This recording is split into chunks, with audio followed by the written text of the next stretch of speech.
Clark helped his father fix the tractor, but no matter how hard he tried, it wouldn't budge. Then Clark took a deep breath, and the next moment he hurled the tractor into the sky. To everyone's shock, it came crashing down right in front of the man. He was speechless. And even worse, he just witnessed Clark using superpowers. That day, Clark's strength suddenly failed. A car came speeding toward him, and the man panicked, crashing into a telephone pole. The pole crushed the car with a deafening crash. Clark raced over, tore the door off by hand, and used his powers to pull the man to safety.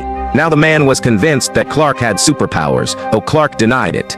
Determined to expose him, the man went out to the farm. Clark wanted nothing to do with him and began to leave, but his powers glitched again and he vanished in an instant right before the man's eyes. The next morning, the man and a group of reporters camped outside the farm, preventing Clark from stepping outside. Just then, his heat vision went haywire and ignited the curtains.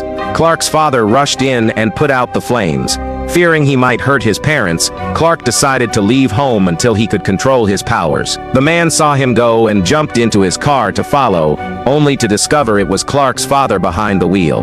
Clark soon got a call from the man, who threatened to jump off a cliff unless Clark used his powers. When Clark arrived, he pleaded with the man to stop, but the man leapt anyway. Clark caught him just in time, but his powers still hadn't returned, so he had to rely on a friend's help. At the last second, the man's safety rope began to tear.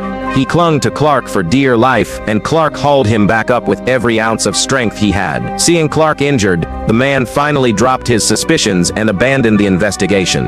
Not long after, Clark's powers returned to normal.